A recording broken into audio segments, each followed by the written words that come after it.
Llevamos mucho tiempo aguantando la opresión del jefe,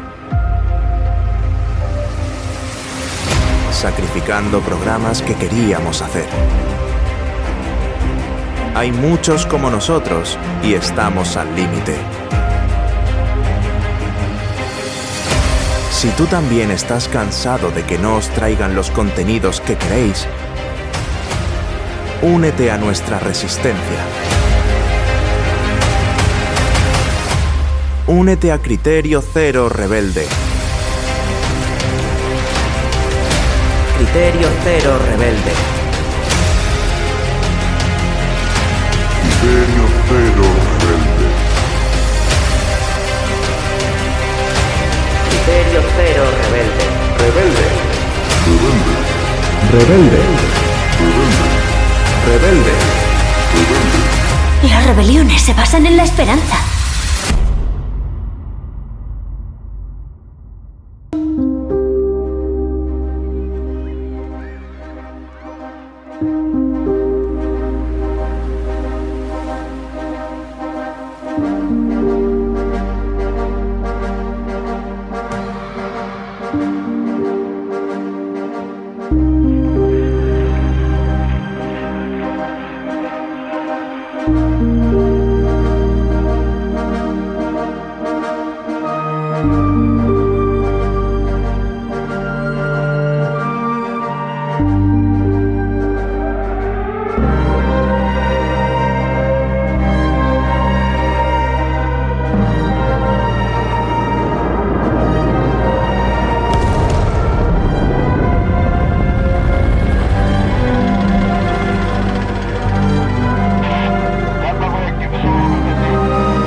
Hola Criteriers, bienvenidos a esta segunda entrega de Criterio Cero Rebelde. Siento no poder traer lo que estáis pidiendo, Ataque a los Titanes. Sigo esperando a nuestro amigo Vallecano que me diga, oye, vamos a grabar. Hoy lo que os traigo es una serie que, como habéis podido en el cartel, se llama Valle de Lágrimas y la tenéis en HBO Max, bueno, ahora llamado Max. Una serie que cuando vi el cartel, de estas veces que estaba zapeando a ver qué pones, reconocí al señor que se ve en la portada como un miembro de la FDI. Y aludiendo al título ya sabía de por dónde iba el tema y por dónde está ambientada. Una serie que para mí fue una sorpresa y que recomiendo ver junto con la película Golda, que se encuentra en la plataforma de Prime Video, en la que Helen Mirren interpreta a Golda Meir. Con ambas os podéis hacer una pequeña idea, eso sí, desde el punto de vista israelí, de los acontecimientos sucedidos ya hace 51 años largos.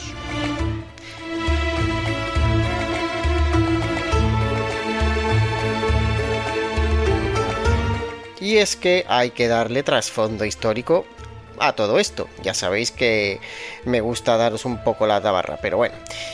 Valle de Lágrimas es una serie que se enmarca durante la guerra del Yom Kippur de octubre de 1973. O sea, hace ya 51 años aproximadamente que terminó esa guerra. Más concretamente, la serie está ambientada en el frente de los Altos del Golán, por el cual atacó el ejército sirio, que no fue el único de esta guerra, ya os contaré, ya que además estaba el frente del Sinaí, donde Egipto atacó a los israelíes. Esta guerra, la del Yom Kippur, se llama así por la festividad israelí del mismo nombre, la más sagrada para el pueblo hebreo, y que además coincidió con la festividad del Ramadán árabe. Es la cuarta guerra árabe israelí después de las guerras del 48, o guerra de independencia israelí, la guerra del Sinaí de 1956, la Guerra de los 6 Días de 1967, resultando el Estado de Israel victorioso en todas ellas, incluida esta del Yom Kippur. Os voy a contar más o menos cada una de las guerras que hubo antes que esta. Toca lección de historia, así que preparaos un poquito los oídos que os voy a contar cositas.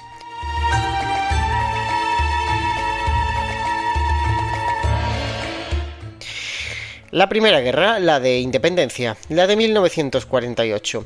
La guerra de independencia israelí fue un conflicto nacido de la mala gestión de la ONU, qué novedad, la partición de la provincia de Palestina, de mandato británico. Y aún peor la gestión de Gran Bretaña, que era la potencia colonial, como ya he dicho, en los años previos a la guerra. Como siempre, los británicos en esa política suya colonial aplicaron el divide y vencerás, favoreciendo según sus intereses a un grupo étnico u otro, creando un caldo de odio entre los árabes y los israelíes. Digo árabes porque el concepto de Estado palestino aún no lo tenían muy claro en aquel 1948. De hecho, los palestinos tienen conciencia de su creencia como Estado a partir de la guerra del 67 y más concretamente en 1970. Pero bueno, ya os iré contando. La ONU intentó hacer un reparto del territorio de la manera más equitativa y justa para evitar problemas religiosos.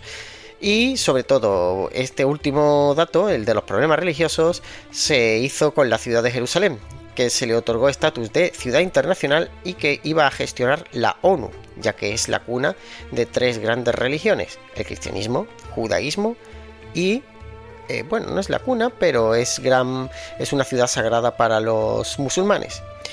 Finalmente, el 14 de mayo de 1948, horas antes de que finalizase el mandato británico de Israel, David Ben-Gurión, fue presidente de Israel, declara la independencia de Israel y la creación de la nación israelí. El 15 de mayo, o sea, al día siguiente y horas después, los ejércitos de Egipto, Siria, Transjordania, se llamaba así en aquel momento, Irak, Yemen, Arabia Saudita y Líbano, atacaron al recién creado Estado.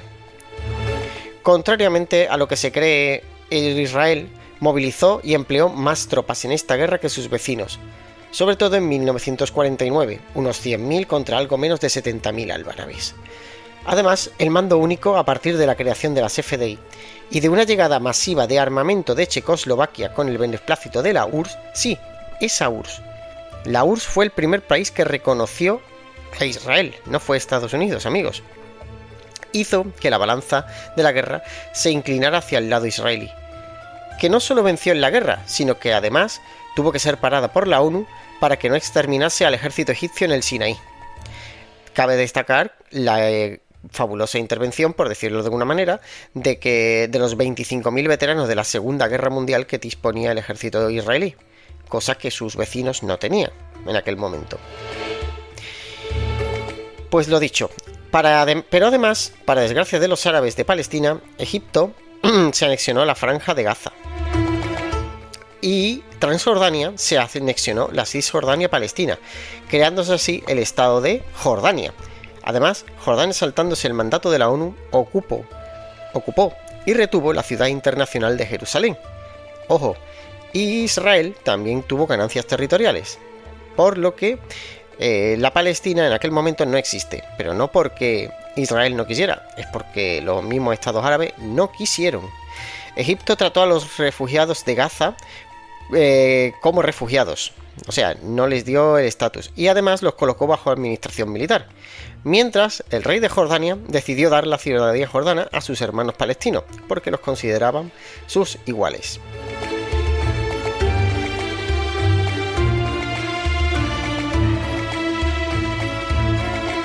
Ahora ya pasamos a la guerra de 1956, 8 años después.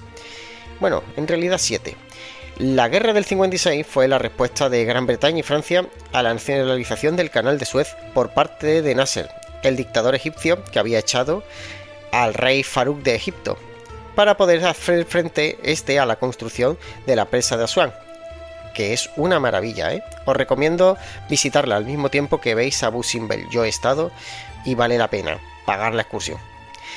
Las dos expotencias europeas, Gran Bretaña y Francia, estaban furiosas porque eran pachas propietarias del Canal de Suez y decidieron que iban a volver a ocuparlo. Así que en secreto se aliaron con Israel, que estaba deseando atacar a Egipto porque había bloqueado el estrecho de Tirán, la salida comercial de Israel al mar Índico para que éste atacara a las fuerzas egipcias en el canal. En el momento en el que los israelíes se acercaran al canal, franceses y británicos intervendrían para separar a las partes. Y ya de paso, pues, aprovechando que el Pisuerga pasa por Valladolid, se harían cargo de la administración del canal de nuevo. Así que dicho y hecho, los israelíes fueron rearmados por los franceses, se les dio equipo, carros de combate, admitieron la compra y prepararon sus fuerzas, y el 29 de octubre de 1956 Israel lanzó la Operación Kadesh, mediante fuerzas acorazadas de gran movilidad y el lanzamiento de paracaidistas en puntos clave del desierto del Sinaí como el paso de Midla, bloquearon a los egipcios. Hacia el 4 de noviembre, o sea, unos 6 días después, el ejército egipcio había sido derrotado. El Sinaí, ocupado por Israel, en ese momento es el que aprovechan las potencias como Gran Bretaña y Francia para intervenir y separar a los contendientes. Y ocupar después de bombardeos previos por Seit, la salida y la entrada del canal por el lado egipcio, con 80.000 soldados apoyados por una fuerza de más de 100 buques y equipadas con carros de combate, paracaidistas, etcétera, etcétera.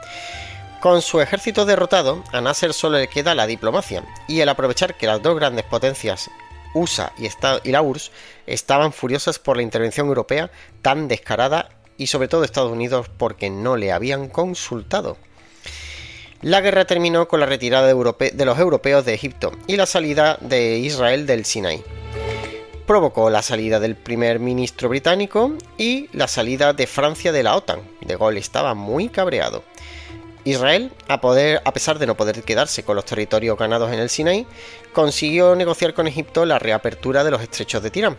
En cuanto a Nasser, además del prestigio ganado gracias a la diplomacia y no a las armas, consiguió nacionalizar el canal de Suez, comenzar la construcción gracias a este dinero de la presa de Asuán, y además esto hizo que se acercara aún más a la órbita soviética.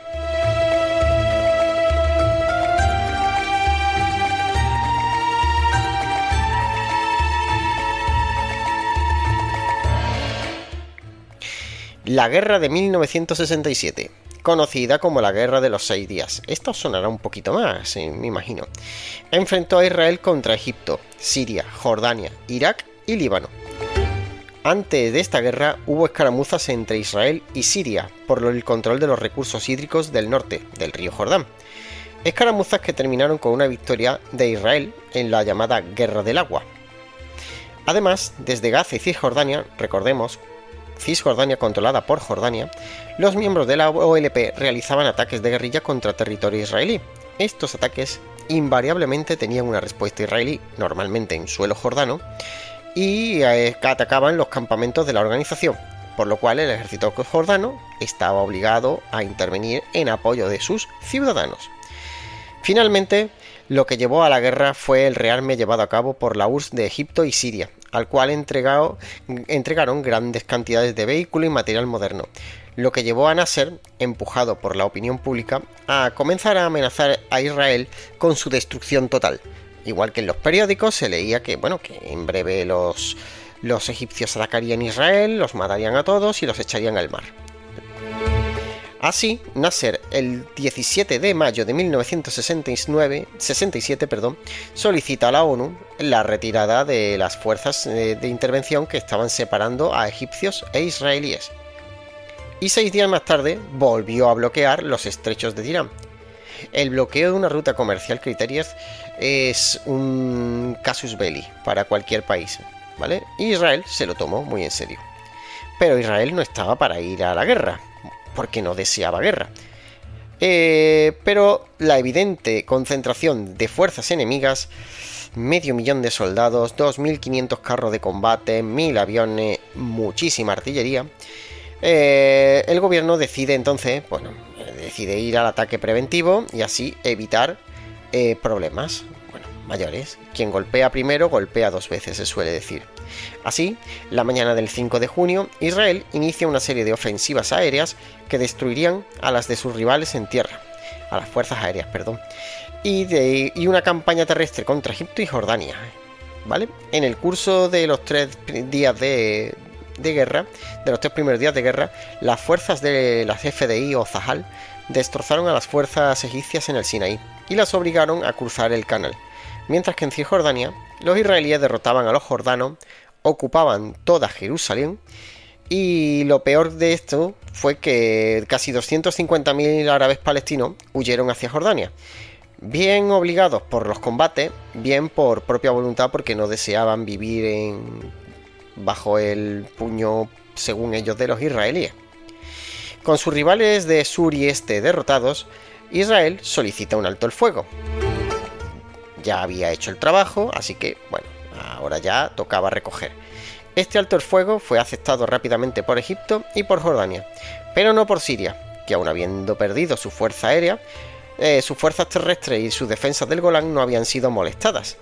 Por lo tanto, el día 9 de junio, Israel, por cierto estaba bastante harta de los puestos artilleros en los altos del Golán, decide atacar estas defensas sirias en el Golán.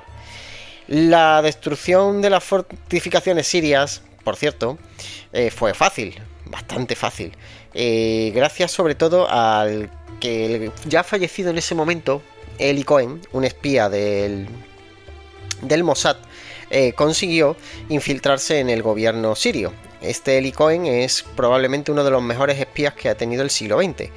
Llegó incluso a estar tercero en la línea de sucesión del presidente de Siria. Ojo al dato. Este hombre, bueno, pues en una visita en los altos del Golán, decidió que las tropas allí tenían mucha calor y les dijo: ¿por qué no plantáis árboles encima de los puestos fortificados? Y esa sombra refrescará los búnkers y refrescará las trincheras y los puestos de artillería. Y le hicieron caso, dicho y hecho. Cuando la aviación israelí salió a atacar los puestos del Golán, se encontraron con que todo estaba marcado. Así el ataque fue muy fácil. Por cierto, de Eli Cohen hay una serie en Netflix de producción propia protagonizada por Sacha Baron Cohen. Os la recomiendo. Es probablemente uno de los mejores papeles que le he visto a Cohen nunca y es una serie muy buena.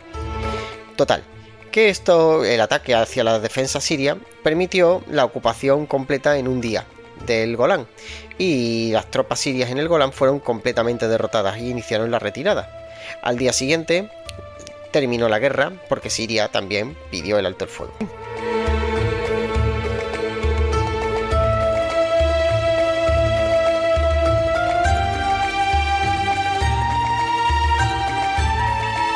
Estos acontecimientos de junio del 67 marcaron a los árabes, que se vieron humillados con una derrota sin paliativos, y para Israel una confianza excesiva en sus habilidades y la pérdida de parte de apoyo internacional de los sectores de la izquierda, que ya dejaban de sentir simpatías por ello. Aunque se había firmado un alto el fuego, no se firmó ninguna paz, a pesar de la oferta israelí de devolución de los territorios ocupados a cambio de la paz.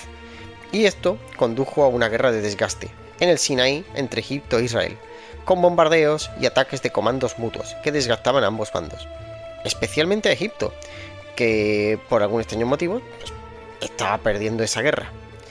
Un Egipto que en 1970 pierde a Nasser, a su presidente, de un infarto si mal no recuerdo, y este es sucedido por otro militar, Anwar el-Sadat. En Jordania, en septiembre de 1970, y tras un intento de asesinato, Hussein, el rey de Jordania, lanza a su ejército de beduinos de la antigua Legión Árabe contra los palestinos, que habían sido los implicados en el atentado. Unos palestinos que, lejos de ser unos huéspedes agradecidos en Jordania, habían creado un estado dentro del estado jordano y ya incluso Hussein creía que amenazaba a la misma monarquía jordana, por lo que decidió sacarlos del país. Lo que se conocería como Septiembre Negro, miles de palestinos morirían en el ataque del ejército jordano, que los expulsó de Jordania, como ya he dicho. A su vez, Siria intentó apoyar a los palestinos, pero el ejército sirio a su vez también fue rechazado por los jordanos, con un cierto apoyo israelí. Ojo, Israel quería la paz con Jordania, se la quería quitar de encima. Los jordanos eran unos soldados formidables y estaban equipados a la europea, no como sirios y egipcios que estaban equipados a la soviética. Mientras Egipto y Siria eran rearmadas por la URSS para volver a equipar, en el caso del ejército de todo egipcio, todo su ejército, y a los sirios rearmarse y entrenarse a la soviética, Sadat estaba pidiendo por favor el envío del material más moderno a la Unión Soviética. Los estados mayores de Siria y Egipto se dedicaron a preparar planes y a energías para prepararse una guerra, que mantuvieron en el mayor de los secretos. Bueno, no tanto. El Mossad descubrió los movimientos y el inicio prácticamente de la guerra, y le fueron comunicados a Golda Meir, la primera ministra israelí en ese momento. Esta se la comunicó a Henry Kissinger, el secretario de Asuntos Exteriores de Estados Unidos, pero este, que era judío además, prohibió el ataque preventivo que quería hacer Golda Meir como en 1967, porque temía que la opinión pública americana no le permitiera apoyar a Israel en caso de que Israel fuera la agresora. Esta vez, como le dijo, Israel debía aguantar el golpe y responder. La opinión pública era indispensable. Aún así, tras largas discusiones con el alto mando, pues Golda Meir y Moshe Dayan, que era el ministro de Defensa, sí, el del parche que aparece cuando de Muchachada Nui, ese es Moshe Dayan, por cierto, un militar formidable, decidieron hacer un despliegue limitado de unos 70.000 reservistas y 2 divisiones acorazadas. No era toda la reserva del ejército israelí, en aquella época ya os lo digo.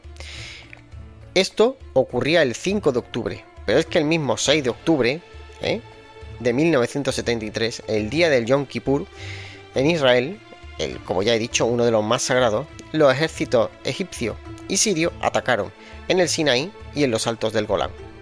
Se eligió ese día porque se pensaba que la mayoría de los reservistas israelíes estarían descansando y de permiso, y que se tardaría entre 24 y 48 horas para la movilización, momento que ellos aprovecharían para un ataque relámpago con carros de combate a punta pala.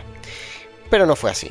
A pesar de los golpes iniciales en el Sinaí y de contraataques fallidos por parte de Israel en este terreno, poco a poco la marea de la guerra en el Sinaí fue cambiando, y finalmente los egipcios fueron detenidos en una de las mayores batallas de carros de combate desde la Segunda Guerra Mundial, en la que en 2 días de combate los israelíes reivindicaron la destrucción de casi 600 carros de combate egipcios por 80 de pérdida. En ese momento, Ariel Sharon, un general israelí famoso porque fue primer ministro no hace mucho y murió, era un militar muy impetuoso. El tío cogió parte de su brigada y cruzó el canal de Suez, hizo cabeza de puente y comenzó a avanzar. Los egipcios, sabiendo esto por los informes de inteligencia soviético de los satélites, se vieron obligados a pedir el fuego, porque además en el Sinaí uno de sus ejércitos estaba a punto de ser aniquilado, y este avance de Sharon estaba a punto de colocar el Cairo al alcance de la artillería israelí. Así que Egipto estaba fuera de juego en ese momento. En los altos del Golán, donde sucede la serie, el mismo día que Egipto atacan los sirios. Atacaron a poco menos que 3.000 soldados y 160 carros de combate israelíes. Estos 160 carros pertenecían a la 7ª y a la 188 Brigada Acorazada. La 188 es conocida como la Barak. Y los sirios iban con 150.000 soldados, casi 1.200 carros de combate, apoyados por transportes blindados de personal. De hecho, Siria fue la primera potencia fuera de la URSS que se equipó con BMP-1, el primer vehículo de combate de infantería. Y estos estaban apoyados además por artillería, como ya he dicho, y asaltos en helicópteros. La 7ª Brigada Acorazada, que es, entre comillas, la protagonista de la serie, estaba estacionada en el Valle de las Lágrimas, y con sus aproximadamente 100 carros de combate de Centurión, de fabricación británica. Allí, esta unidad aguantó durante 3 días los ataques de 500 carros de combate sirios apoyados por infantería, blindados y artillería. Y mientras que en el norte, si mal no recuerdo, la 188 era casi destruida. Pero los sirios, al igual que los egipcios, subestimaron la capacidad de organización de la FDI a la hora de llevar los reservistas.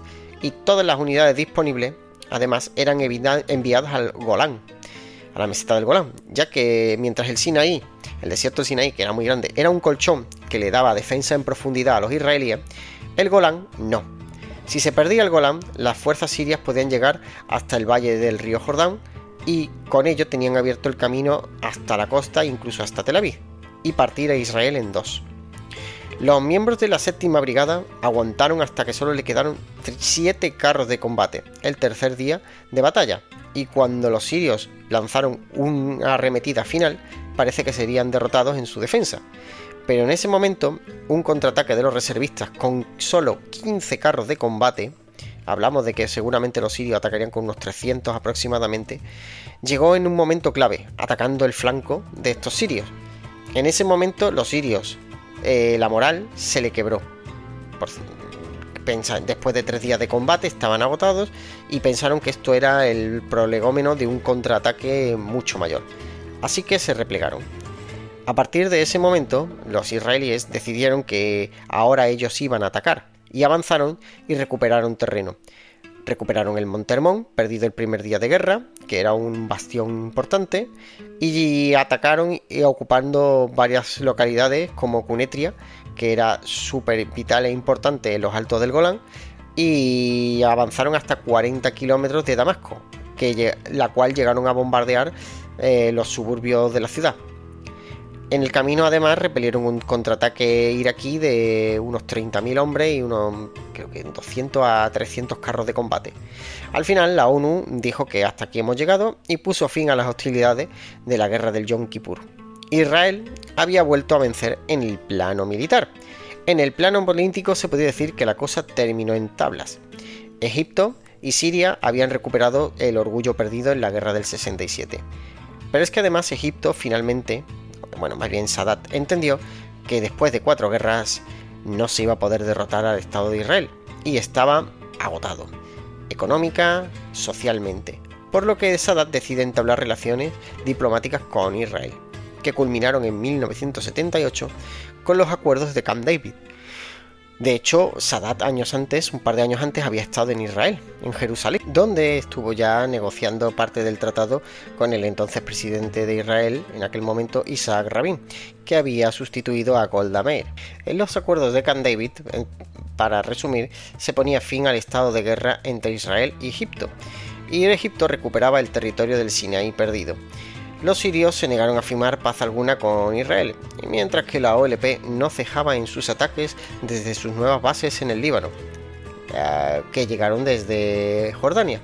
Allí, a la postre, la actuación de los palestinos en el Líbano acabó provocando lo que era ya una guerra civil larvada, porque se llevaban mal algunas facciones que ya estaban allí en el país. Esta guerra civil, destruyó lo que sería lo que se le llamaba la Suiza de Oriente Medio, porque el Líbano, aquí donde lo veis ahora, era uno de los países más ricos de su entorno. Aunque, por desgracia, esto es otra historia. Espero que nos haya parecido un tostón. Como ya os he dicho al principio, espero que mis programas tengan un cierto rigor histórico, o por lo menos os cuente algo de historia. Si queréis saber más de esta guerra árabe-israelí, hay estupendos podcasts que os cuentan con todo detalle todo el conflicto. Os recomiendo especialmente uno, que si lo encontráis vais del tirón y ya os lo cargáis de todo, de la factoría, de Bellum Artis, de casi 11 horas o más, en la que os explican las 4 guerras y los precedentes. Todo ello contado por Carlos Canales. Está muy bien documentado y explicado. Yo lo recomiendo si queréis saber sobre el tema, porque además este hombre sabe de lo que habla.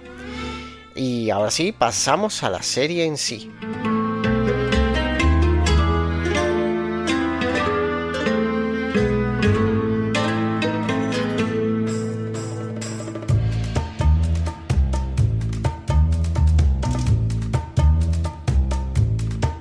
Empezamos como siempre con la producción. Y es que Valle de Lágrimas, voy a decirlo en hebreo, abriré un portal al infierno seguro. Emek Habakah, por Dios.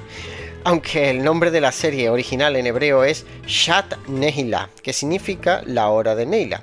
Y bueno, Valle de Lágrimas, como he dicho, es una miniserie de televisión y dirigida por Jaron Zimmerman, basada en el guión de Ron Leishman. Es una serie israelí, por eso digo que os dije al principio que desde el punto de vista israelí. La producción comenzó el 21 de julio de 2019, con la filmación de la serie, claro, está en hebreo. Fue la serie de mayor presupuesto en Israel, con casi $1 millón por episodio. Y con un guión, apoyado de Ron Leishman, y que se apoyó por lo que se ve en varios novelistas israelíes. Producida por West End Film, Endemol Shine, Israel, United King y Cannes.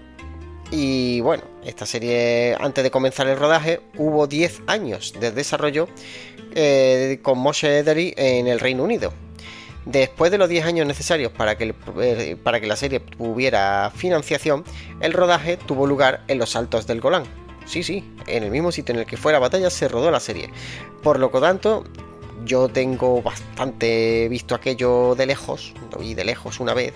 La exactitud de la serie es total. En un momento dado el rodaje se tuvo que detener 3 semanas debido a los combates de la guerra civil siria que estaban cerca.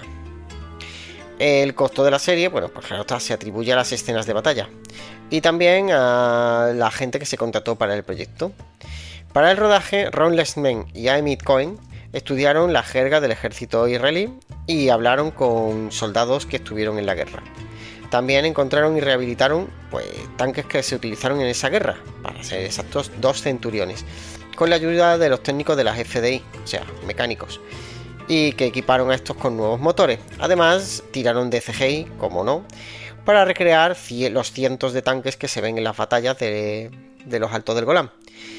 El puesto de avanzada de Hermón, que aparece en la serie, fue filmado en el puesto de avanzada Tel Shaki del ejército israelí. Los eventos de la colina 87 fueron filmados en Engbizá, Gebezegi, y se basa en las batallas de Tel Shaki. Bueno, evidentemente tiraron de la zona para el rodaje. La música, os juro por mi vida que estoy intentando encontrar algo, pero no encuentro nada. Solamente encuentro el título de apertura y que está firmado por un artista israelí. Así que por ahí puedo decir poco. Así que bueno, voy a hablaros del reparto de la serie. Un reparto encabezado por Aviv Alush como el teniente Yoav Mazov, Shanar Taboch como el cabo Avinoam Shapira, Mahor Shwilgen como el cabo Melaki Bardugo, Ofer Ayaunun como el cabo Marco Dolci, Imri Bitom como el cabo Jackie Alush, Omar Peretel Strick como el sargento Nimrod Caspi, Joy Rieger como la teniente Daphna Hirschberg, Lior Ashkenazi como Meni Ben-Dror y Lee Biram como el soldado Johnny Ben-Dror. Hay algunos más recurrentes, pero ya iréis viendo, pues son bastante recurrentes. Por lo demás, pues no hay mucho más que decir acerca del reparto. Destaco sobre todo a este hombre, a Lior Ashkenazi, que hace un papel estupendo como Meni, y el resto, la verdad es que es un reparto que no está mal. Simplemente, si tengo que destacar una nota negativa para mi parte, tengo que hablar de Shanar Taboch, que hace de Avinoam Shapira, que hace un personaje que la verdad es que si no te dan ganas de que le peguen un tiro, poco te falta. Pero bueno, pues vamos ya a hablar de los episodios de la serie. Pero nos tomamos un descansito antes. Y tras esta pausa y antes del argumento, tengo que entonar un mea culpa, Criteriers, porque se me ha olvidado en la sección de protagonistas hablar de uno de los grandes héroes de la batalla de los Altos del Golán, un protagonista no humano, el carro de combate Centurión, de fabricación británica, el mejor carro de combate que los británicos han hecho en toda su historia. Y os digo de verdad, es que esta gente hace auténticas chatarras, y eso que son los creadores del carro de combate. En este momento, durante la batalla de los Altos del Golán, los israelíes habían reequipado sus Centurión con un cañón L7 de 105 milímetros, también de facturación británica, también uno de los mejores cañones de carro de la historia, el cual yo he podido ver de acción muy de cerca, tan de cerca que tenía que estar con tapones en los oídos dentro de la torre, porque no veas cómo retumba eso.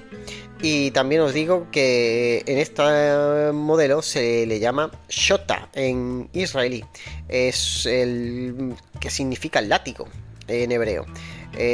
Bueno, el Centurión se desarrolla en los años 40, finales de la Segunda Guerra Mundial, pero no sirve en ella. Sirve en la Guerra de Corea con éxito, en Vietnam con éxito, en la Guerra de Suez con éxito, y los israelíes lo compran después de la Guerra del 56. En el 67 es uno de los mejores vehículos en servicio durante la guerra, y en el 73 estaban la mayoría de ellos destinados en los Altos del Golán, porque se consideraba que su suspensión, aun habiendo dado un gran trabajo en el Sinaí, no era adecuada para ese terreno de operaciones, y se prefería una suspensión mejor como la del M60, que era la que equipaba las divisiones israelíes en el Sinaí. Aún así, las tripulaciones de la FDI preferían el más blindado y más resistente a los daños Centurión al Patton más moderno, sobre todo porque descubrieron que durante esta guerra que el Patton tenía una propensión a incendiarse muy elevada por culpa del sistema hidráulico que llevaba en la torre. Así que gracias a estas características, el carro de combate, bueno, pues podía tirar para adelante durante muchos años. De hecho, hasta no hace un poco más de 12 años no ha sido retirado del servicio de primera línea en el ejército hebreo. Y bueno, era superior en todos los sentidos a los carros de combate sirios que se enfrentó en esta guerra, principalmente T-55, 54 y T-62. Estos últimos, eso sí, le superaban porque disponían de sistema de visión nocturna por infrarrojos, cosa de la que los israelíes en aquel momento carecían. Y toda la batalla, bueno, aprovecharon ese sistema para hacer ataques nocturnos, mientras que los israelíes se vieron abocados a lanzar bengalas para poder iluminar los objetivos. Pero bueno, ahora sí, ya nos vamos a poner con el argumento porque os estoy dando mucho la tabarra con datitos técnicos.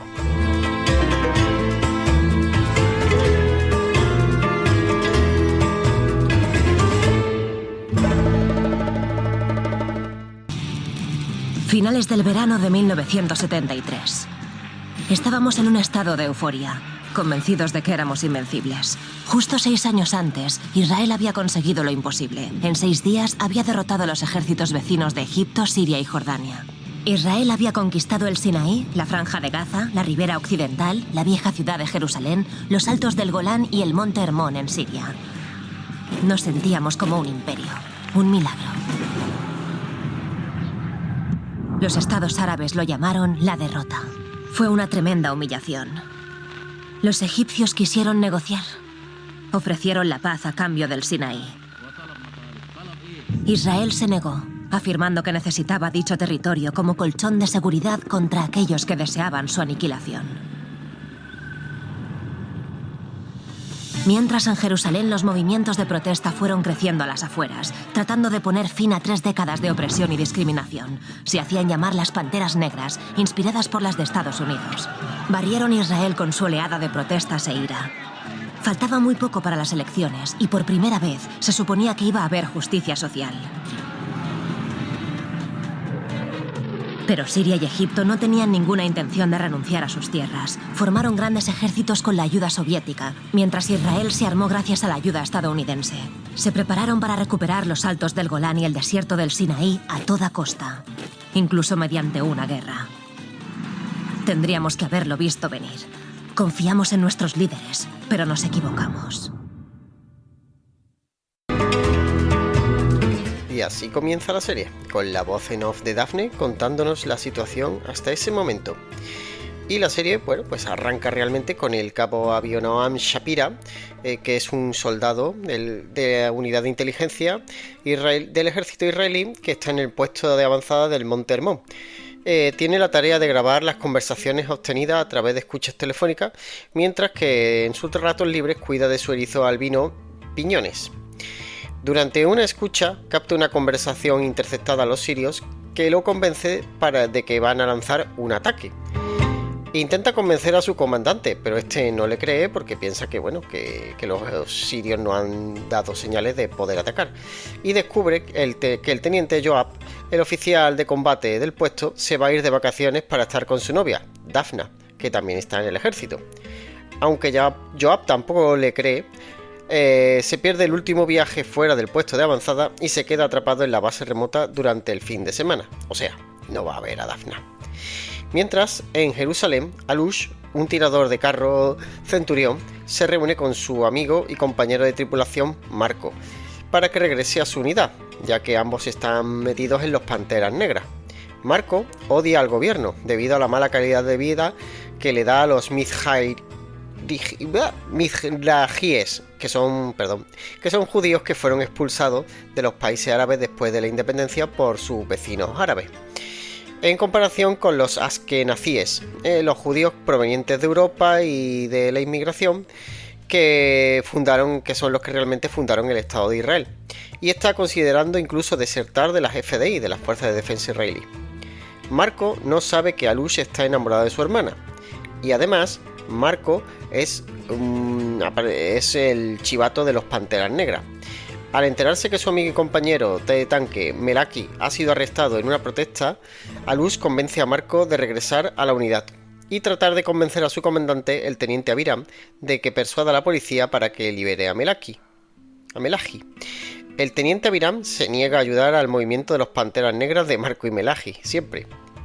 Al día siguiente, 6 de octubre, mientras el país, incluidos los soldados en servicio, reza y ayuna en silencio por el Yom Kippur, los sirios lanzan una invasión en los altos del Golán y los egipcios atacan en el Sinaí.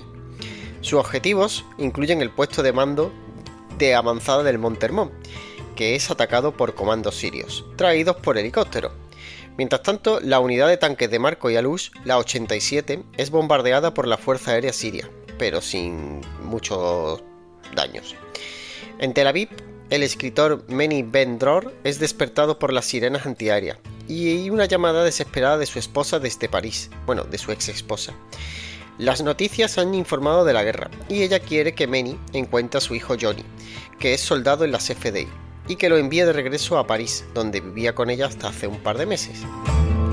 Mientras, Melahi escapa de su celda para poder llegar a su unidad de tanques. A medida que se intensifica la invasión siria, la unidad de tanques de Marco y Alush, bajo el mando del teniente Abiram, recibe la orden de ponerse a la defensiva. Ahora vais a escuchar las órdenes que reciben.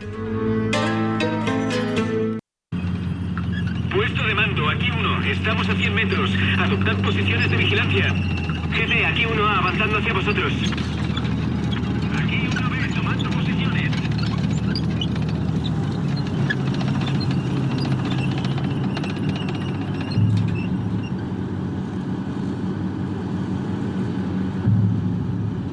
Jefe, aquí 1B, hemos detectado un convoy de tanques justo delante de nosotros a mano derecha, a unos 3.000 metros. Oficial, aquí 1, mano derecha, 3.000 metros. Hay una docena de tanques que van hacia allí. A la izquierda también, hay unos 20 tanques a unos 3.000 metros. Oficial al mando, tenéis que detener al enemigo antes de que llegue a la valla. No hay más unidades en vuestro sector. Esperadles para ir a un terreno más bajo, a 2.000 metros, y abrir fuego. A pesar de enfrentarse a docenas de tanques sirios que avanzan, la unidad de 4 tanques de Abiram logra mantener su posición utilizando su terreno elevado, avanzando repetidamente para disparar y retrocediendo desde el borde para confundir la capacidad de los sirios para verlos, aprovechando siempre unas zanjas cavadas en las posiciones para que los carros no expongan solamente nada más que la torreta. Y este es el final del primer episodio.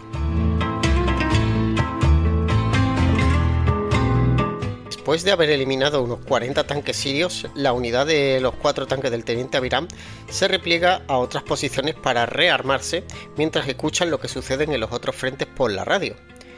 Mientras, en el puesto de avanzada de la cima del Monte Hermón, con refuerzos a horas de distancia, el teniente Joab lidera una pequeña unidad en una lucha contra viento y marea para proteger a los soldados de inteligencia de Hermón, sin entrenamiento y mal equipados, del ataque de los comandos sirios. En una base cercana, la novia y compañera oficial de Joab, la teniente Dafna, se resiste a las órdenes de que todas las mujeres del ejército evacúen las líneas del frente. A regañadientes aborda un camión de transporte de tropas con las otras mujeres que salen de la base. Con la esperanza de volver a ver a sus amigos de la tripulación del tanque, de sus carros, Melahi comienza a hacer autostop hacia las líneas del frente. Se dio ese caso en muchos reservistas. Y se engancha con Meni, que está de camino en su coche particular en busca de sus hijos en lo alto del Golán.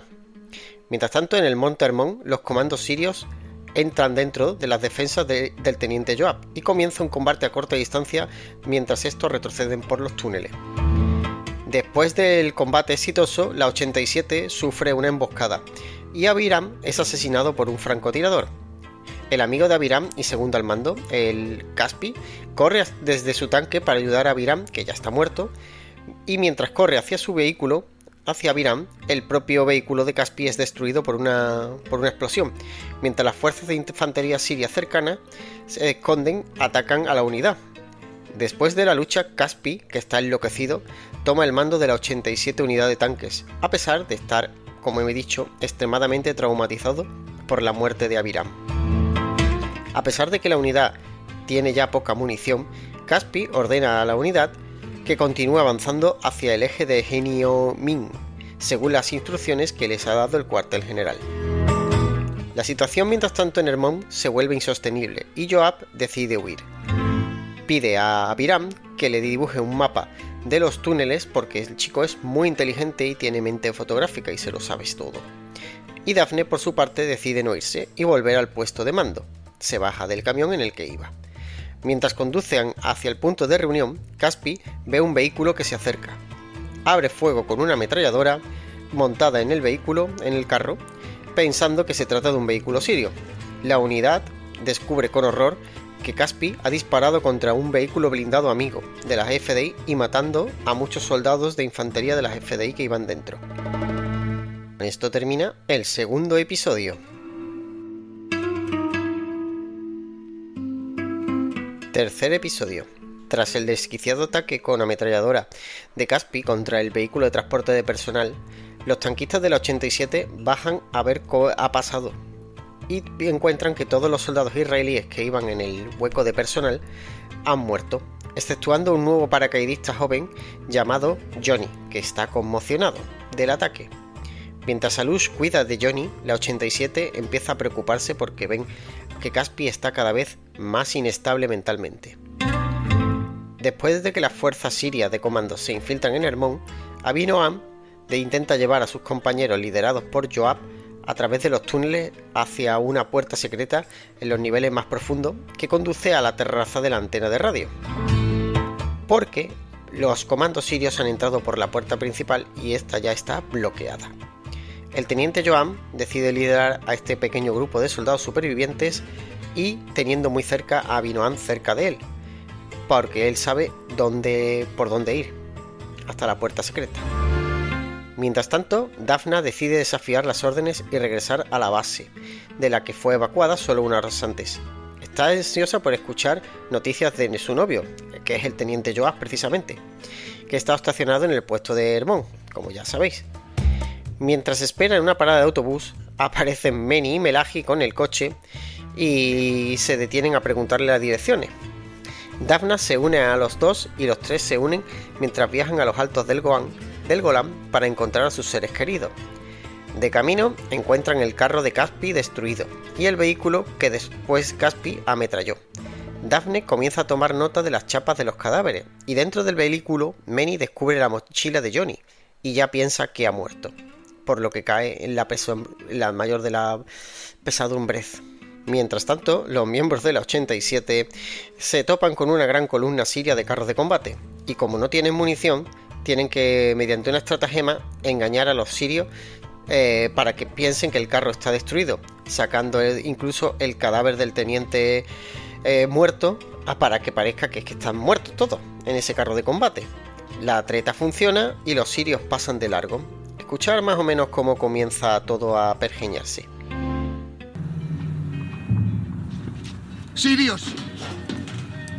Caspi, varios tanques sirios vienen hacia aquí, que todos salgan del tanque. Caspi, diles que salgan inmediatamente. Chicos, atentos. ¡Alush! ¡Alush! ¡Tanques sirios vienen hacia aquí! No veo nada. ¿Cuántos son, Caspi? 3, creo que son 3. Caspi, no tenemos munición. ¡Vamos a los arbustos! Caspi, retirémonos. Solo tenemos un proyectil. Caspi, da la orden de retirada. Caspi, nos van a ver, tío. ¡Por el amor de Dios! ¡Oficial! Aquí Soda 16. 3 tanques sirios se dirigen hacia nosotros. ¿Tenemos permiso para disparar? ¿Cuál es la orden? ¡Van a ¡Oficial! destrozarnos! ¡Aquí Soda 16! ¡Vamos! ¡Diles que salgan de ahí! ¡Despierta! ¡Da la orden, maldita sea! Alush, ¿estás loco? ¿Quieres suicidarte? ¡Vamos a los arbustos! ¡Allí estaremos a salvo! Atención, aquí Soda 16. Estoy a los pies del 87 esperando sus órdenes. Alush, ¿qué haces? ¿Qué te propones? ¿Estás bajando el cañón? Alush, ¡nos matarán! ¡Nos matarán! Déjame salir. Alush, te necesito dentro. Déjame salir. Alush, vuelve a los mandos. Marco, dame tu mechero. Dame tu mechero. Entra en el tanque. ¡Espera, Alush! Confía en mí, Caspi. Tú no eres el comandante. Necesito tu ayuda, te necesito. Hagámoslo, vamos. Javirán, déjalo. Ayúdame con las piernas, Caspi. Cógeselas. Ten cuidado con él. Tanto, en Hermón, los soldados que huyen observan escondidos cómo los sirios matan a sus compañeros prisioneros, y cuando siguen huyendo son descubiertos y la situación comienza a ser desesperada. Mientras, la 87 llega a una posición donde se encuentran unos paracaidistas, donde son informados de que están prácticamente rodeados y el mando de los paracaidistas pregunta si pueden combatir, por lo que Caspi decide quedarse a pesar de no tener prácticamente munición. Y así termina el episodio número 3.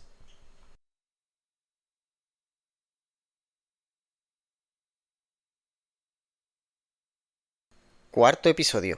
Joab, Abinoam y varios de los soldados de Hermón escapan del ataque del comando sirio en el puesto de avanzada a través de la puerta secreta que es la terraza de la antena del monte Hermón. Daphne, Meni y Melahi llegan en coche al sitio del cuartel general, donde se le había ordenado a Daphne que saliera el día anterior. Meni pide noticias de su hijo, pero no es informado de nada, porque además le dicen que qué carajo está allí. A medida que las comunicaciones comienzan a colapsar, Daphne intenta averiguar qué ha pasado con el Monte Hermón. Para sorpresa de ella, nadie sabe nada del Monte Hermón desde esa mañana, así que se ofrece para ayudar a restaurar el orden en el tumultuoso puesto de mando, como vais a escuchar ahora el audio que voy a pasar. Camilo es el oficial del fondo. Espera, voy a... Hola. Hemos encontrado la bolsa de mi hijo entre varios cadáveres en Anatolia Junction. Mi hijo ha desaparecido. Sí, ¿y quién no? Soy Meni Vendror, amigo. Mi hijo ha desaparecido. ¿Lo entiende? Vale, sí, lo entiendo, pero no puedo ayudarle ahora. No dispongo de esa unidad. Enviaré a 2 compañeros. Bien, 57, recibido. ¿Le paso el teléfono? Sí, dámelo. ¿Quién es? ¿Puede comprobar dónde están? El tanque 1B ardía cerca de la calzada romana, pero el sargento no estaba allí. Aquí, Tokio, adelante. ¿Puede comprobar dónde están? Espera. Me necesitan en esta guerra. Sé muy bien cómo conducir un tanque. Nadie sabe dónde está nadie. ¿No lo entiendes? Siéntate ahí o lárgate. Fuera de mi vista, vamos, Dante. ¿Qué hacen estos 2 civiles aquí? Vale, ya nos vamos. Cálmese. Vigilad la puerta. Entendido. Daphne, encuentra a Johnny. Dame un segundo. Ese tipo nos ha echado. Esperad fuera, ahora voy.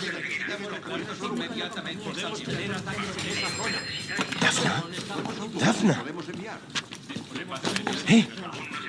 ¿Qué estás haciendo aquí? Te dije que salieras de la zona de guerra. ¿Sabes algo de Joab? No. Hay 60 soldados en ese puesto. Ha pasado todo un día y no sabes cómo están. Vamos, Daphne, ya te lo expliqué. No puedes estar aquí ahora. Estamos en primera línea. Necesitas ayuda. Fíjate. Pronto también necesitaréis a mujeres médicos. En serio, Tamir, tienes un aspecto horrible. Estoy bien. Pues dime qué puedo hacer. Quiero Han ayudar. tomado la base de Sicilia. Y al final de la primera noche, el 87 mantiene el terreno en la cima de la colina con los paracaidistas, pero solo les queda un tanque operativo y no tienen proyectiles. El otro tanque ha roto la transmisión. En la oscuridad, Caspi dirige inútilmente las reparaciones del segundo tanque, pero Marco se da cuenta de que el 87 está más allá de toda esperanza de rescate. Deduce que permanecer en la cima significa una muerte segura a medida que más sirios van llegando, y Marco decide liderar una rebelión contra Caspi, argumentando que los hombres deberían huir en el tanque restante de regreso a una zona controlada por el ejército israelí. Caspi se niega, pero después de una pelea con todos sus hombres, cede. Sin embargo, antes de que puedan abordar el tanque con los paracaidistas, un avión sirio que pasa por el lugar dispara contra el tanque y lo destruye, hiriendo en el camino a varios hombres. En la mañana del 7 de octubre, y después de caminar durante toda la noche, los soldados y el personal que había escapado del Monte Hermón son atrapados en una emboscada siria al pie de la montaña. Todos los soldados israelíes mueren en el ataque, excepto Joab y Abinoam. A los sirios les ha costado prácticamente toda la unidad que ha emboscado. Joab también resulta herido en el intercambio de disparos con un soldado sirio, y Abinoam, que busca a Piñones, que se le ha escapado, entabla amistad con un soldado sirio desarmado, que se escondía cerca. Abinoam habla bastante con el chico, pero resulta de que en esta conversación se revela la humanidad individual y del chico y de ambos por escapar de la guerra, y los deseos de escapar de la guerra. Sin embargo, mientras hablan, Joab se arrastra a una corta distancia detrás del chico sirio y le dispara, matándolo y salpicando a Abinoam con su sangre. Abinoam se queda atónito y Joab agarra a Abinoam por el chaleco y comienza a arrastrarlo lejos de la emboscada antes de que lleguen más sirios. A la luz de la mañana siguiente, Marco, Alush y otros atienden a los hombres heridos por el ataque de avión de la noche anterior. Alush espía que entre 100 y 220 tanques sirios, probablemente una división entera, se está moviendo a lo largo de la carretera debajo de su colina y se dirigen hacia Tiberíades. El cuartel general comunica por radio que están haciendo todo lo posible por llevar más tropas a la colina, para ayudar al 87, pero pide que resistan más horas. Mientras el 87 se atrinchera para dar una esperanza al rescate, un avión israelí sobrevuela, dando a los hombres una razón para celebrar.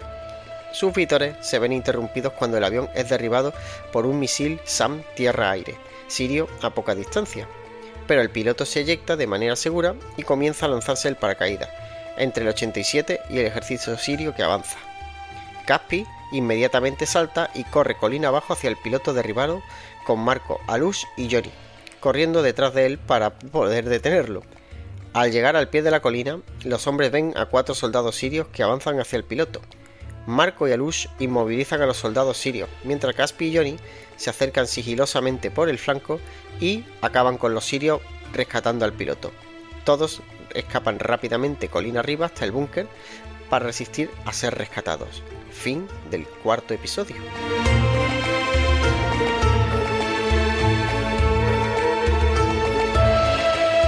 Episodio 5. Abinoam y Joab, caminando por el campo, discuten acerca de la muerte del soldado sirio, siendo muy crítico el cabo Abinoam con el teniente Joab, pero este justifica que no mata porque quiera, sino porque es su deber. En el puesto de mando, Meni y Melahi se unen contándole Meni la historia de su separación y de la nula relación con su hijo del que estuvo separado durante 15 años, y que cuando volvió a Israel para verlo, él no quiso saber nada de su hijo, por lo que el chico decidió alistarse en el ejército para huir de su padre.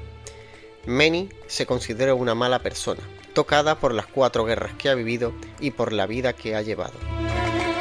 En la posición 87, los paracaidistas son informados por el piloto de la situación de la guerra, de lo mal que va en un principio y de que no van a ser reforzados justo antes de derrumbarse el piloto por sus heridas internas. Solos en el territorio controlado por Siria, Abinoam y Joab, caminando por el campo, comienzan a intimar. No, como diría Trasgu, no están haciendo truising.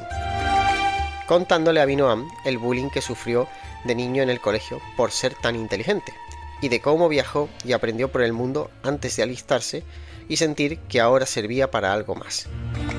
Pero después de una conversación acerca del erizo que vais a escuchar... Toma, bebé.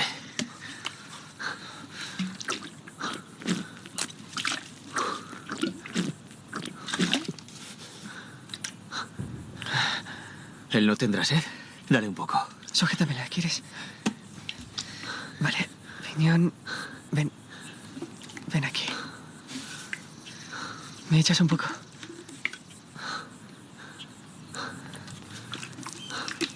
Toma. Buen chico. Está bien, Abinoam. ¿De dónde ha salido ese erizo?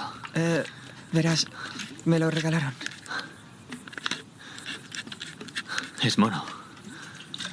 ¿Quién te lo dio?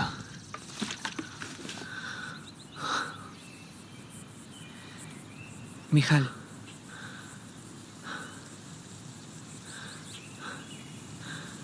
¿Estás enamorado? Es complicado. Cuéntame.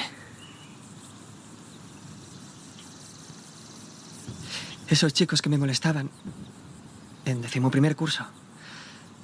Ella habló con ellos y consiguió que parasen. No sé qué les dijo, pero funcionó. Desde entonces somos buenos amigos. Y me enamoré, pero nunca se lo dije. Muy mal. Muy mal. Si no te lanzas, nunca lo sabrás. ¿Fue lo que hiciste? Así que te lanzaste. ¿Eh? Es por el anillo. Vi que llevas un anillo. Yo no quería... Bueno, la verdad, no me gustaría... No te preocupes. Venga, tenemos que seguir avanzando. Para consternación de ambos, ellos terminan en un campo de minas. Joab guía a Abinoam para salir del campo y consiguen salir. Pero una mina que estaba fuera del campo la pisa Joab y pierde una pierna. Con las fuerzas sirias avanzando hacia su ubicación, Marco usa al piloto muerto como una baza para una misión de rescate, a la que se apunta Melahi, que se entera de que sus amigos están en el puesto con los paracaidistas. Melahi se despide de Benny, que se queda en el puesto de mando para averiguar algo de su hijo. Melahi llega con un jeep a la posición y saluda a sus amigos, pero el oficial que ha subido con Melahi ha llevado suministros, pero les indica a los paracaidistas que se quedan, que tienen que defender aquella posición e informar de lo que vean, y que solo se van a llevar a los carristas, indicando que Johnny, como paracaidista, tampoco puede irse. Alush, que ve la injusticia en esto, dice que no se quiere ir del puesto y que no quiere dejar a los paracaidistas tirados.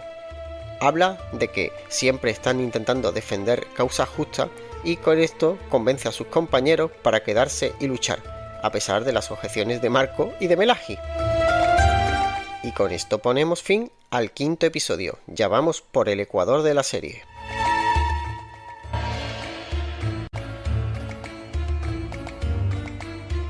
Episodio número 6. Abinoam reanima a Joab, que ha perdido una pierna, y este último, pues entre gritos, le pide al chico que le haga un torniquete para dejar de sangrar. Y acto seguido, pues Abinoam no tiene otra cosa que hacer que ponerse a arrastrar a Joab por el campo hasta una parada de autobús. Le cuesta horrores al canijo. Y Joab, cuando llegan, le pide que busque ayuda, que lo deje allí y que vaya a buscar ayuda. No sin antes de irse, darle el anillo de su abuela por si encuentra a Dafna, dárselo. En la posición 87, los paracaidistas agradecen a Alush y los suyos el haberse quedado a ayudarles. Melahi y Marco, una vez dentro, conversan sobre la detención de Melahi por los policías, ignorando Melahi que Marco es la persona que los vendió, y Marco introduciendo la discordia entre todos, acusando a Alush con Melahi. Poco después, los soldados sirios inician un avance sobre la posición, así que el grupo decide mover los cadáveres que hay arriba para que parezca que la posición está abandonada, intentando engañarlo, al tiempo que Caspi solicita fuego de artillería sobre la colina para que el resto se pueda esconder en el búnker y que parezca que aquello está abandonado. Cuando la artillería comienza a caer, Caspi se vuelve como loco y se queda fuera coordinando el fuego de artillería, mientras en el interior Alush le confiesa a Melahi que está enamorada de la hermana de Marco, al igual que Melahi, pero Melahi le dice que piensa que lo está engañando por el tema de su detención y que él es un traidor. Alush se defiende, y le dice que él no es un traidor, pero Melahi no lo cree, cuando son interrumpidos por Marco. Mientras, Daphna sigue en el puesto de mando contabilizando las bajas de la batalla, y para tener más clara la situación y la disponibilidad de los refuerzos. En la colina, Caspi está como loco mientras los obuses caen alrededor de él, y cuando vuelve al búnker porque casi lo matan, se deja la radio fuera, el muy ceporro. En el interior del búnker, ahora Melahi propone un juego para aliviar la tensión, y en mitad del juego descubre que Johnny, el que está allí, es el hijo de Manny, y entonces le dice que su padre lo está buscando.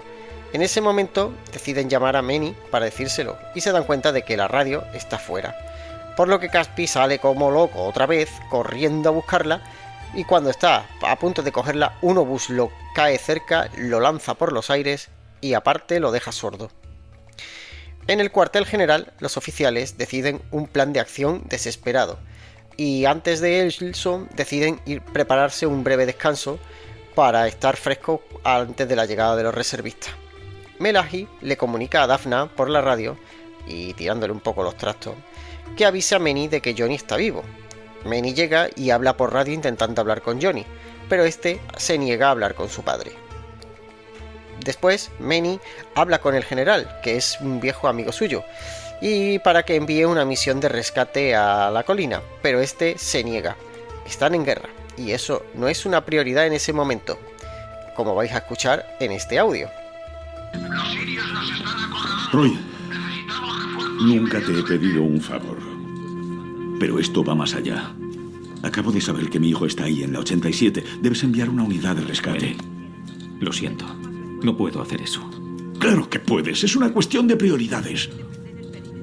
Escúchame, Vendror. Sé que el novio de Daphna está en un aprieto. Y no puedo rescatarle. Mis hermanos están en el Sinaí, mis amigos están repartidos por quién sabe dónde. Ni siquiera lo sé. El país está en peligro, así que sí es una cuestión de prioridades. Ponme con el cuartel general. Dicen que los generales están dirigiendo el país. Pero no estamos por encima de nadie. Sí. Miles morirán. Ponme con el mando. Ante la negativa del general, coge el teléfono e intenta hablar con el ministro de Defensa Moshe Dayan, que también lo conoce, pero la secretaria de Moshe Dayan le dice que en ese momento no puede hablar con él. Moshe Dayan está bastante liado ya. Aprovechando un descuido del general que está hablando con Daphna, Manny usa una radio para ordenar, y ahí se ve que es un oficial retirado y veterano, a una unidad cercana a la colina donde está su hijo, y los manda en una misión de rescate no autorizada, contraviniendo las órdenes. Daphna, que lo ve, sale y reprende a Manny por lo que acaba de hacer, y ya de paso le dice que va a cancelar su orden, mientras Manny ve llegar a un soldado herido y se angustia por el futuro de su hijo.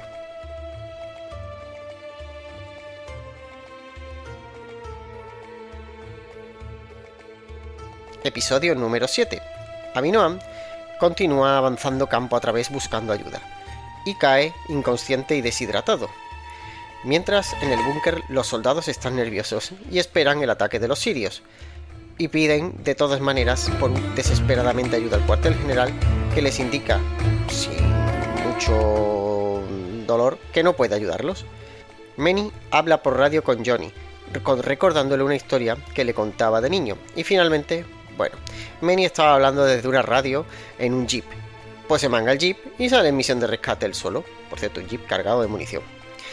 Abinoam despierta en la tienda de un hospital de campaña y allí intenta un oficial interrogarlo. Pero Abinoam se pone nervioso porque solo quiere que manden a alguien en busca de Joab. Y finalmente el oficial decide que sedarlo para tranquilizarlo y poder hablar con él más tarde. Daphna se ha enterado de que hay una persona del Monte Hermón por allí y va a hablar con Abinoam, pero se lo encuentra sedado, evidentemente. En el búnker, los soldados empiezan a bromear sobre su futuro bastante negro, ya que se saben muertos, y empiezan a hacer una especie de testamento estúpido, etc. Melahi nuevamente saca la radio e intenta pedir ayuda, pero no pueden comunicarse con Daphna. Alush, mientras tanto, le ha confesado a Marco que está saliendo con su hermana, y este le dice que se olvide de ella, que Ricky es para Melahi. A lo que Alush se niega, por lo que Marco le dice que lo mejor que puede hacer es morir allí, porque nunca tendrá a su hermana. Manny, de mientras tanto, es parado por una patrulla de tanques en un control, y el jefe lo reconoce como el famoso que es, o un amigo de Leonard Cohen. Oh yeah. Pero le dice que no puede continuar, que es imposible, que el lugar está lleno de sirios. En el cuartel general, Avinoam se enfrenta a la policía militar y al servicio secreto, que lo acusan de traición, ya que él solo quiere que vayan a rescatar a Joab, como ahora escuchamos. De los 13 soldados que abandonaron el puesto, ¿cuántos pertenecían a inteligencia? No pienso decir nada hasta que no envíen una ambulancia a por Joab Masus. ¿Qué soldados de inteligencia fueron capturados? ¿Cómo voy a saberlo? Ya les he dicho que nos separamos en cuanto los sirios nos atacaron. ¿Qué probabilidades hay de que los capturaran? ¿No les importan las vidas humanas? No lo sé. Cuando dejé a Joab, continuaba con vida. Estamos intentando rescatarle. ¿Destruisteis los receptores antes de que cayera al puesto? No. Miente. No intentan encontrarle. ¿Destruisteis las teleimpresoras? No. ¿Las claves de encriptación? No pienso cómo. Repito, ¿pudisteis destruir las claves de encriptación? Si pudieran ver cómo estaba sufriendo cada segundo, sangrando y llorando, créanme, no estarían aquí sentados haciéndome estas preguntas. Avinoam. No, ¿vale? No. No destruimos las claves de encriptación y no trituramos los documentos. Solo lo que nos dio tiempo. Oye, si tú y tus amigos hubierais tenido los huevos de luchar, en vez de huir como gallinas, aún conservaríamos el puesto de Hermón. Ustedes no estuvieron allí. Mis amigos fueron valientes. Es un oficial de la Brigada Golani como ustedes. Si mueren, ¿no les importa nada? ¿Eres consciente del desastre que habéis ocasionado? ¿Cometisteis una traición? Te acusarán de traición. ¿Qué? ¿Los soldados de inteligencia de vuestro puesto fueron expuestos a fuentes externas totalmente ajenas a su trabajo? Sí, por eso precisamente Joab me sacó de allí. No abandonamos nuestro puesto ni cometimos ninguna traición. Protegíamos la seguridad del país. Lo sé todo. Conozco bien al Mossad. Uña Encarnada es el alias de la secretaria de Anissa Assad. Es una espía. Cállate. Idilio, Lima Podrida, País ¿Quieres Remoto. callarte? He memorizado todas las fuentes y sus nombres. Todas. Cuando acaben contigo te condenarán a una larga temporada en prisión. Lleváoslo a la tienda de triaje y vigiladlo. De acuerdo. Me temo que Masus no sobrevivirá. Los sirios están avanzando hacia el valle entre Hermonit y Keneitra. No podremos salvarle. En la colina, los soldados ya se están dando cuenta de que están perdidos, y Marco, que es una rata cobarde, sugiere rendirse, y es reprendido por Alush, por lo que Marco increpa al chico. El resto de los soldados que están en el búnker no están de acuerdo con Marco, ni siquiera Melahi, y deciden quedarse a luchar. Llegan los sirios y comienza el asalto al búnker, y los sirios lanzan una granada primero dentro del búnker, y un paracaidista se sacrifica para que el resto no muera lanzándose encima. Marco convence al resto que he visto el percal de rendirse, y Alush, valiente él, sale a rendirse él solo. Les dice a los sirios, ya que habla árabe porque es de origen marroquí, que el búnker está vacío y que estos se lo llevan prisionero, pero mientras se lo llevan, tiran varias granadas al interior del búnker. En el valle, Manny, en una reunión nocturna al lado de un fuego muy idílico, todo en mitad de una guerra, no te lo crees, habla a los soldados carristas de su hijo y los convence con sus palabras para ir en ayuda de ellos y en el rescate de los que están en la colina. En la mañana del 8 de octubre, la patrulla de Centurión llega a la colina y entra en el búnker, donde encuentran a los soldados, algunos muertos, otros heridos y todos prácticamente deshidratados. Melahi, Marco, Caspi y Johnny se encuentran entre los supervivientes, aunque un poco maltrechos. Fin del episodio. Episodio 8. Ya a salvo, en el cuartel general, Melahi reprende a Marco por su actitud hacia Alush la noche anterior. Van a buscarlo porque piensan que está muerto, ya que escucharon disparos, pero no, Alush no está muerto. Alush está siendo trasladado en un vehículo mientras uno de sus captores lo va haciéndole trato prisionero y lo va ablandando poquito a poco mediante el miedo, para lo que está por venir. Avinoam, mientras tanto, despierta y tiene a Daphna delante. Ella le pregunta por Joab, y el chico, sincero, le responde todo lo que pasó y la verdad, sin él saber quién es ella al principio. Pero cuando ella, después de un poco de conversación, le dice quién es, él no duda, le entrega el anillo de su abuela, de la abuela de Joab, a Daphna. Manny va a ver a su hijo a la enfermería, Cuando está allí atendiéndolo, que está inconsciente, llega el general al mando de la región y pide por favor a todos los hombres disponibles y con pequeñas heridas que se levanten a luchar por su país, como vais a oír en este audio. ¡Silencio! Gracias. No tenemos mucho tiempo, así que intentaré ser breve. Esta es la situación. Los sirios han traspasado nuestras barreras. Tienen numerosas unidades armadas cerca de Quneitra, al sur de los Altos del Golán, en Kishniyah. Incluso en la ruta de las cascadas. Los soldados que tenemos allí llevan casi 3 días defendiendo nuestro territorio. Y están al borde del colapso. Los están masacrando. Se están quedando prácticamente sin munición. Quizá no puedan resistir. No hace falta que os diga que si nuestro frente cae, el enemigo avanzará como un rodillo. Y si eso ocurre, Israel perderá sus reservas de tanques mañana mismo. Nadie podrá impedir que los sirios lleguen a Jerusalén y a Tel Aviv.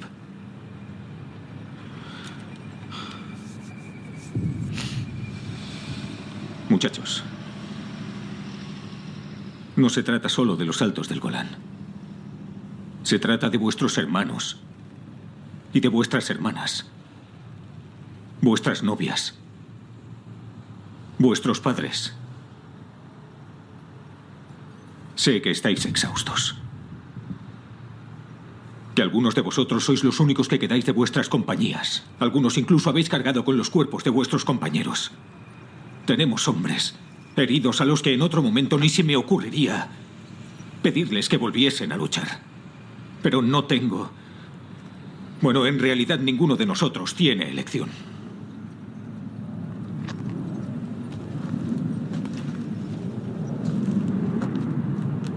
Sois todo lo que tengo de nuestro ejército. Las últimas tropas de los Altos del Golán.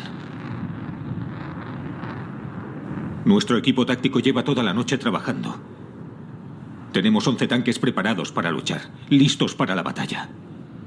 Así que os pido, a todos los expertos en tanques, si estáis físicamente capacitados para subiros a uno y luchar, hacedlo ya. Necesitamos todos los tanques posibles.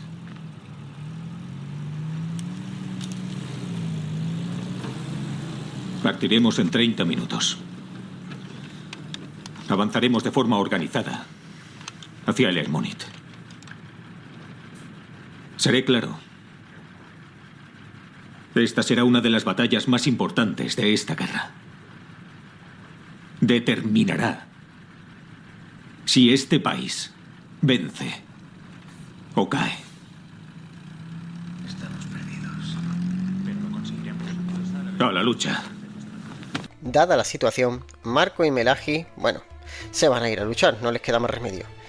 Johnny decide irse con ellos y se ofrece como cargador del vehículo, mientras que Abinoam pide a Dafna un puesto de combate para probarse a sí mismo y sobre todo probar que está con Israel y que no es un traidor.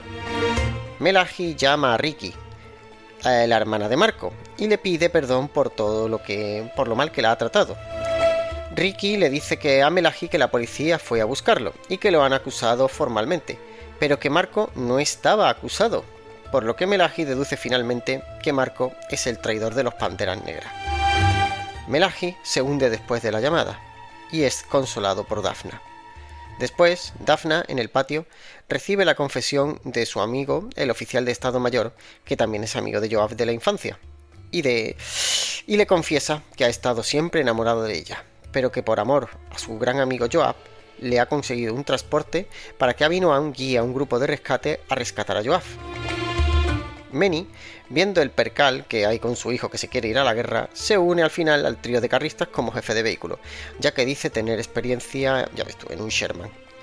Cosa que al chico no le hace gracia, pero en vista de la situación, el resto acepta. Es que no hay gente para ir a la guerra. Mientras en un M113, un transporte de personal del que yo tengo el carné, ojo, y sé manejar, por cierto, es un gustazo de bicho, no se rompe ni para atrás, y sube por, vamos, como una cabra montesa. Abinoam se prepara para ir a rescatar a Joab y a todos los soldados que pueda, y justo antes de irse, y gracias al jefe de Estado Mayor, Daphna se cuela en la misión sin que el general se dé cuenta. En el Centurión, Marco enseña a Johnny cómo cargar proyectiles en el cañón, y Melahi se sube al vehículo y se pone a los mandos. En ese momento llega Meni y comienza a dirigir el vehículo y a Melahi conduciendo. Bueno, más o menos, se ve que está un poco oxidado. Durante la marcha, Melahi revienta contra Marco y le dice que ya sabe que es el traidor, que lo ha traicionado a él, a Alush, y que es una rata cobarde. Mientras, Meni intenta poner orden. En el M113, Avinoam, con la ayuda de Daphna, coordina el ataque del ejército israelí, y cuando el Centurión llega a la posición, Meni, desde su puesto de mando, observa horrorizado cómo cientos de tanques sirios están avanzando por el valle. Fin del episodio.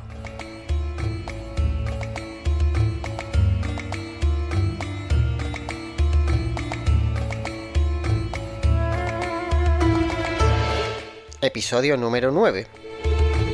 Comienza la batalla contra los sirios, y el carro de combate de Meni se pone en posición, y a pesar de la superioridad siria en número, la tripulación empieza a destruir carros, gracias a las rampas de protección, con las cuales el Centurión solo expone un poco de la torre y el cañón para poder disparar.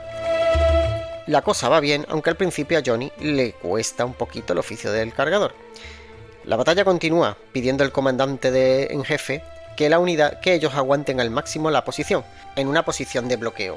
Y vamos, la ofensiva siria tiene que pasar por ahí sí o sí, es un cuello de botella.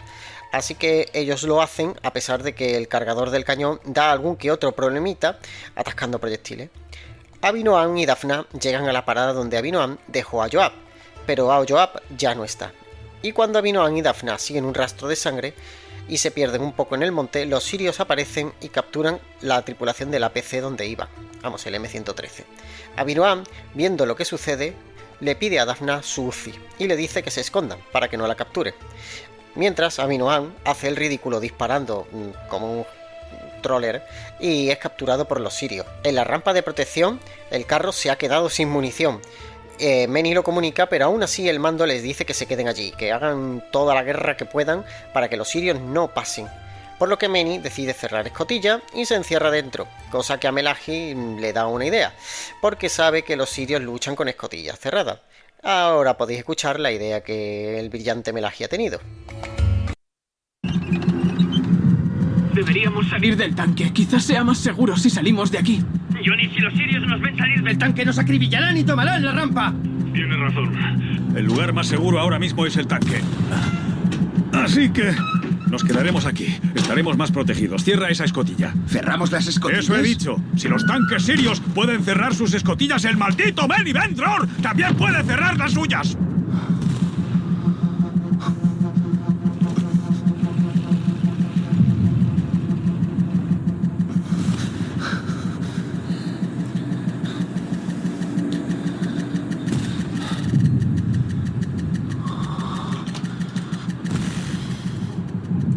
Meni. Sí. ¿Sabes lo que nos enseñaron en el curso de formación básica sobre los sirios? No. Pues que la única diferencia... Y entre ellos y los barriles que usamos como blancos es que los barriles no salen corriendo. Recuerdo que nos reímos mucho de ellos. ¿Veis a los sirios cómo corren? ¿A vosotros os parecen barriles? Yo diría que no, porque los sirios son valientes. Tienen mejores prismáticos.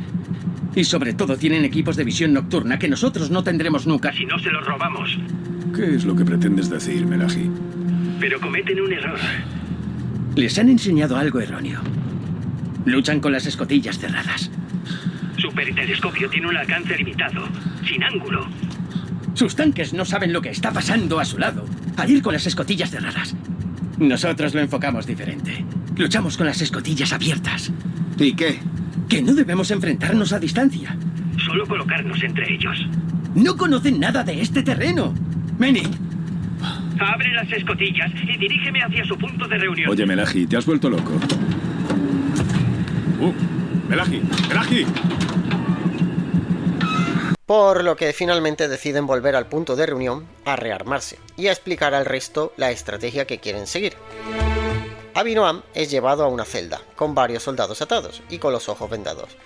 Allí pregunta a los prisioneros si alguien sabe algo de Joab, pero nadie se atreve a hablar porque los sirios los golpean si escuchan a alguien hablando. Cuando llegan al punto de reunión, Melahi explica a los demás carristas que quedan la idea que ha tenido: atacar por el flanco el avance de los sirios donde no ven nada, porque luchan con las escotillas cerradas, meterse entre la formación y destruirlos dentro. Idea que al principio, pues le parece loca al resto de carristas, pero que finalmente cala y al final todos deciden ir. Durante la recarga del vehículo de las proyectiles, Marco le explica a Melahi que se vio forzado a delatarlos porque a su madre la habían acusado de robar, y él decidió salvarla, a pesar de traicionar a sus amigos, convirtiéndose en un chivato. Mientras, Manny y Johnny conversan y se reconcilian. Justo antes de partir, Manny le dice a Melahi que ahora él va a conducir y Melahi será el jefe de vehículo, por lo que él ha tenido la idea loca. Alush, mientras tanto, es llevado ante un interrogador palestino y golpeado, convencido el interrogador de que Alush es piloto porque lleva un mono. Nota: los carristas occidentales, israelíes, etc., suelen vestir en esa época monos de Nomex ignífugos, más o menos. Al ser de una sola pieza, se evita que en caso de incendio, desde abajo, el fuego entre por el hueco que podía quedar por una guerrera y quemar al susodicho. Cuando Alush comienza a hablar en árabe y revela que nació en Marruecos, el interrogador intenta llevárselo a su terreno, contándole a todas las cosas que ha hecho Israel desde el punto de vista del interrogador. Pero Alush no cede, y el interrogador comienza a torturarlo usando electricidad, como le hicieron a Rambo. Fin del episodio número 9. Episodio número 10. Los carros de combate, liderados por Melahi, consiguen colocarse en posición y ven muchísimos carros de combate sirio. Así que Melahi ordena atacar a la carga y meterse dentro de la formación siria. Los sirios son cogidos por sorpresa y los carros israelíes empiezan a destruirlos, haciendo hincapié en los carros de mando, distinguibles por los juegos de antena. La destrucción entre la formación siria es total y el caos se apodera, por lo que los sirios empiezan a replegarse, siendo perseguidos por los israelíes. Durante la persecución del último carro sirio, el más veloz T-55 engaña al más lento centurión y se coloca en una posición donde embosca al carro de los protagonistas, que es alcanzado de flanco y queda inutilizado. Por lo que Melahi salta del carro con una granada en la mano, corre hacia el carro sirio, abre la escotilla y tira una granada dentro, matando a la tripulación, pero no antes de que éste le dé tiempo de volver a disparar de nuevo, provocando un incendio en el centurión. Johnny está inconsciente y Marco está atrapado. Primero sacan a Johnny y Melahi, olvidándose momentáneamente de sus diferencias, hace todo lo posible y consigue rescatar a Marco. Pero un desconsolado Manny se da cuenta de que su hijo ha muerto. Cuando están celebrando que se han salvado, Melahi y Marco son atacados por dos soldados sirios. A uno lo mata Melahi con su arma y hiere al otro, que se rinde. Pero Marco ya está en un estado de locura de guerra total y comienza a golpear al soldado hasta matarlo, para luego quitarse el mono y quedarse desnudo mientras grita como un loco, mientras Manny en el fondo llora a su hijo muerto. Es el turno de Abinoam con el interrogador, y el chico intenta engañar al interrogador diciéndole que es cocinero, pero el interrogador sabe quién es gracias a que tiene sus dosieres sacados del Monte Hermón. El interrogador intenta engañar a Abinoam con unas emisiones falsas de radio, pero el chico reconoce la voz y sabe que es mentira. Es más, identifica al que habla en la radio para sorpresa del interrogador. Este vuelve a pedir la colaboración de Abinoam y el chico vuelve a decir que es cocinero. Entonces el interrogador hace pasar a Joab, que está herido, que además de la pierna ha sido torturado y golpeado por los sirios. Entonces Joab, cuando ve a Abinoam, le dice que no le cuente nada al interrogador, que jamás le cuente nada en el momento que se lo lleva. Entonces el interrogador le dice a Abinoam que si no le dice nada, Joab no será tratado, no será curado, morirá. Pero Abinoam ha escuchado lo que le ha dicho Joab, sabe que Joab se sacrificaría por su país, y entonces el chico decide hacer lo mismo. Le dice que no le dirá nada y que puede hacer con él lo que quiere. Dafna continúa vagando por los altos del Golán de vuelta al puesto de mando, un puesto de mando en el que el general al mando da un último discurso a los supervivientes de la batalla del Valle de Lágrimas y le dice, bueno, lo que vais a oír a continuación. Unidades de tanques. Infantería. Todos fallamos. Hemos sido arrogantes y autocomplacientes. Pero os prometo una cosa. Y debéis prometeros a vosotros mismos y a vuestros seres queridos que cambiaremos. Esta guerra nos convertirá en mejores personas. Y después de esta maldita guerra, el Estado de Israel volverá a ascender. Mucho mejor. Más fuerte. Más modesto. Más compasivo. Y recordaremos a los jóvenes que perdimos, que amaron, rieron y soñaron demostrando pasión, luchando y muriendo en esa carnicería por su país. Buscadlos en vuestras almas.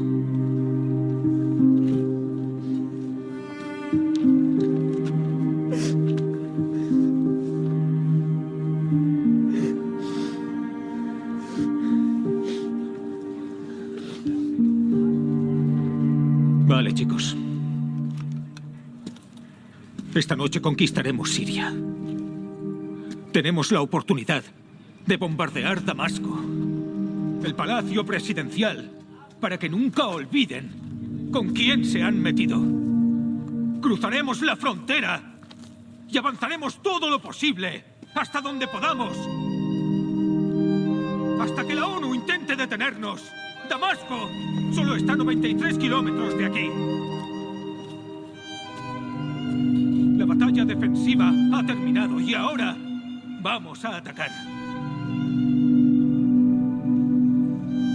El puño de acero del núcleo armado liderará la batalla. Vamos a vengar a todos nuestros soldados. Y el Estado de Israel no volverá a estar al borde de la aniquilación.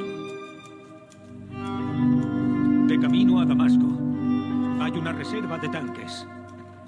Nos uniremos a ellos en 2 unidades separadas, junto a la base del Hermón. Anoche gran parte de la división antiaérea siria fue destruida. Tendremos el apoyo de la Fuerza Aérea. También contaremos con la ayuda de una brigada de artillería. Cada unidad incluirá unos 30 tanques. Ganaremos esta guerra. Durante el discurso del general, un Meni en estado de shock se marcha del puesto de mando. Mientras se ve como Daphna, que ha vuelto al cuartel de mando, está apuntando el nombre de Johnny en la lista de baja. Y el general comunica a Melahi que como héroe de la batalla se le dará el honor de ir en el primer carro que entre en Siria. Así termina la serie. Bueno, no, porque en una escena postcréditos, muchos años después, el espíritu de Johnny vaga por Tel Aviv y entra en una sinagoga. Allí ve a un envejecido Meni, ahora un ferviente judío ortodoxo, hablar con otro acerca de los pasajes de la Torá. El espíritu de Johnny lo ve y entiende que Meni, que era un militante ferviente de izquierdas en su juventud, ha encontrado el consuelo a su muerte en la religión. Johnny sonríe pensando que seguramente su padre ha encontrado sentido a su vida, y él se va, aunque da la impresión de que Meni siente la presencia de su hijo en la sinagoga.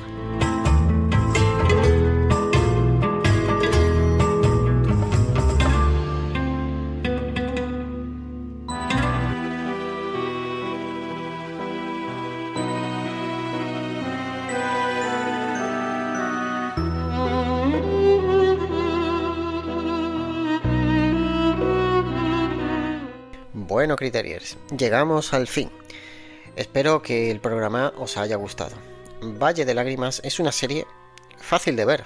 Los episodios no duran más de 40 minutos y ya si le descuentas introducción y final, pues créditos finales, pues se quedan unos 35 minutos por episodio. Es fácil de ver, es dinámica, no tiene momentos que tú digas que me estoy aburriendo, no sirve para nada, no. Toda la historia tiene su momento y todo te cuenta algo. Desde la locura del soldado que va a la guerra y se traumatiza, la familia, los amigos, el patriotismo y la política. Todo tiene un momento en la serie. Una serie que, eso sí, al estar vista desde el punto de vista israelí, puede que no sea del gusto de muchos, pero reconozco que, bueno, han intentado no parecer los superhéroes de la película. Aún así, esa zona y ese conflicto es que no va a terminar nunca. Yo tuve oportunidad de estar en el Líbano en el año 2007 y, bueno, vi los efectos de la guerra, vi los efectos de la destrucción y os puedo asegurar que eso no vale la pena. Por lo demás, espero que la primera parte del programa no resultara un peñazo. Lo he intentado, que fuera amena y divertida. Pero todo eso se basa en lo que he leído, en lo que he oído y en lo que he visto. Tengo mi opinión al respecto, una opinión que me guardo para mí. Y os mismo digo a vosotros, leer, oír, ver, opinar. Que nadie os cuente nada ni os meta nada en la cabeza. Haceros vuestra propia opinión, como siempre os decimos con la música, el cine y los videojuegos, pero también hacerlo para la vida, porque nadie os tiene que influir. Y bueno, voy a dejar de decir tonterías. Amigos, con esto me despido. Espero que este segundo volumen de Criterio Cero Rebelde os haya gustado y os haya instruido. Por lo demás, intentaré darle patadas en el culo a Ale, en el culo bien da, para que de una santa vez traigamos Ataque a los Titanes. En el caso de que sigamos en la misma, amenazo con traer algo yo en solitario. ¿O no? Buenas tardes, Criteriers.